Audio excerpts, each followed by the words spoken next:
আসসালামু আলাইকুম গাইস, আশা করি সবাই ভালো আছেন। আজকে একটা মজার রেসিপি নিয়ে এসেছি। প্রেসার কুকারে রান্না করব একদম সহজভাবে। চিকেন, এটা হচ্ছে শক্ত মুরগি। একদম 10 মিনিটে প্রেসার কুকারে রান্না করব। তাহলে চলুন রেসিপিটা দেখে নিই। এই যে প্রেসার কুকারটা গরম হয়ে গিয়েছে, এখানে সয়াবিন তেল দিয়েছি পরিমাণ মতো।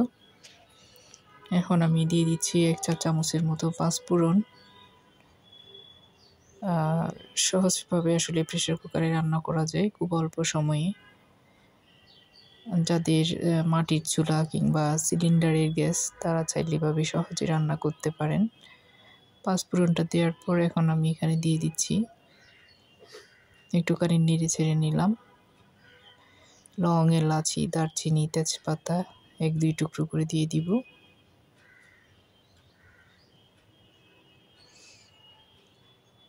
যে সবগুলো মশলা দেওয়ার পর আমি এখানে দিয়ে দিব হচ্ছে পেঁয়াজ কুচি। আমি বাটা মশলাও দিব, সাথে অল্প পেঁয়াজ কুচিও দিব। পেঁয়াজ কুচিটা দিয়ে এখন একটু নেড়ে ছেড়ে নিব, হালকা একটু ভেজে নেওয়ার পর তারপর হচ্ছে আমি বাটা মশলাগুলো অ্যাড করব। পেঁয়াজ বাটা দিয়েছি 1 টেবিল চামচ, রসুন বাটা 1/2 টেবিল চামচ দিয়েছি, আদা বাটা দিয়ে দিব 1 চা চামচ। সহজে আসলে প্রেসার কুকারে যেভাবে রান্না করা যায় সেটাই আমি শেয়ার করতেছি। একটু নেড়ে ছেড়ে দিলাম আর পানি দিয়ে দিব, একটু গরম পানি। যেহেতু গুঁড়া মরিচ দিব, গুঁড়া মশলা, শুকনো মশলা এগুলো হয়তো পুড়ে যেতে পারে, তাই এর আগে আমি একটু পানি দিয়ে দিচ্ছি।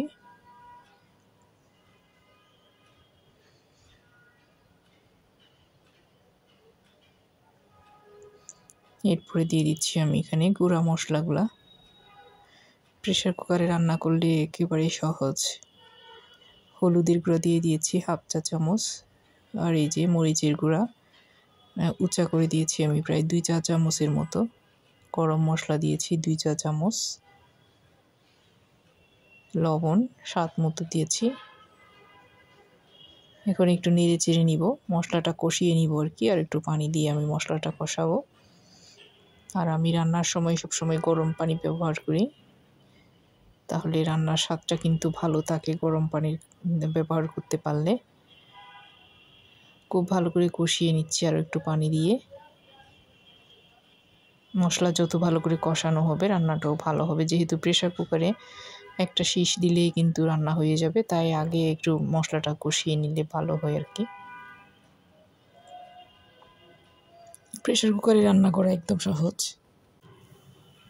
একদম সহজ প্রেসার কুকারে রান্না করা। 1-2টা প্রেসার কুকার থাকলে কিন্তু রান্না একদম সহজ হয়ে যায়। এই যে শক্ত মুরগিটা আমি ধুয়ে রেখেছিলাম, এটা চামড়া সহ শক্ত মুরগি যেগুলো, দিয়ে দিলাম আমি। এখন একটু নাড়বো, ভালো করে একটু কষিয়ে নেব, হাতে নেড়ে ছেড়ে একটু মশলার সাথে ভালো করে চিকেনটা আমি মিক্স করে নিচ্ছি। কিছু সময় এভাবে নেড়ে ছেড়ে আমি এখানে ঝোলের পানি দিব। ঝোলের পানি হচ্ছে অল্প ঝোলের পানি দিব আর কি, খুব বেশি পানি দেওয়ার দরকার নেই। তারপর হচ্ছে এটা গরম পানি, সিদ্ধ পানি দিব।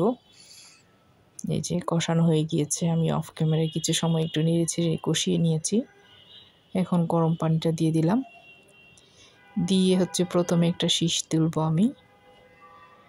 প্রথমে একটা সিটি তুলে তারপর হচ্ছে আবার আমি এটা খুলে আর কিছু মশলা দেব। দেখেন এইটুকু পানি দিয়েছি, বেশি পানি দিলে কিন্তু অনেক বেশি হয়ে যাবে, যেহেতু মুরগি থেকেও পানি বের হয়ে আসবে। ঢাকনাটা দিয়ে দিলাম, এখন একটা সিটি আসা পর্যন্ত অপেক্ষা করব। এই যে আমার একটা সিটি এসে গিয়েছে, আর আমি এখান থেকে যে গ্যাসটা সেটা কিন্তু বের করে নিতে হবে, যে ভাপ গরম, এই যে একটুখানি এইভাবে করে বের করে নিয়েছি। এখন খুলে দেখাচ্ছি আপনাদেরকে কেমন হয়েছে। এই যে একটা সিটি দেওয়ার পর এরকম হয়েছে। এখন আমি একটুখানি গরম মশলা আর একটুখানি জিরা গুঁড়া দিয়ে দিব, 1/2 চামচ করে গরম মশলা আর জিরা গুঁড়া দিয়ে দিচ্ছি।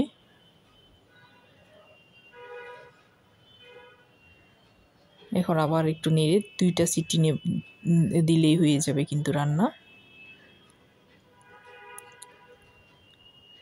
সবগুলো মিলিয়ে 3টা সিটি তুললেই কিন্তু আপনার রান্না ডান হয়ে যাবে। আমি আর 2টা সিটি দিয়ে নিলাম। এই যে সবার পরে একটু ধনিয়া পাতা দিয়ে দিচ্ছি, আর 5 মিনিটের মতো একটু দমে রাখবো। তারপর হচ্ছে আমি এটা পরিবেশন করে নিব। এই যে দেখেন রান্না কিন্তু হয়ে গিয়েছে, চিকেনটাও সিদ্ধ হয়ে গিয়েছে। 5 মিনিটের মতো হালকা আঁচে রেখে আমি নামিয়ে নিচ্ছি। আর নামিয়ে নেওয়ার পরে দেখবেন কালারটা কতটা সুন্দর হয়েছে আর খেতে যে কত পরিমাণে মজা হয়েছে। মূলত আসলে সহজভাবে রান্নাটাও আপনাদেরকে দেখিয়ে দিলাম। সিদ্ধটাও হয় পারফেক্টভাবে। অনেক সময় চুলায় রান্না করতে গেলে দেখা যায় যে সিদ্ধ হতে চায় না। প্রেশার কুকারে দিলে সিদ্ধ হয় ভালো, সময়টাও বেঁচে যায়। দেখেন কালারটা কত সুন্দর এসেছে, মাশাআল্লাহ। খেতেও কিন্তু অনেক বেশি মজা হয়েছিল। আর রেসিপি ভালো লাগলে একটা লাইক কমেন্ট করবেন, শেয়ার করবেন। এই যে একটুখানি দেখিয়েও দিচ্ছি আপনাদেরকে।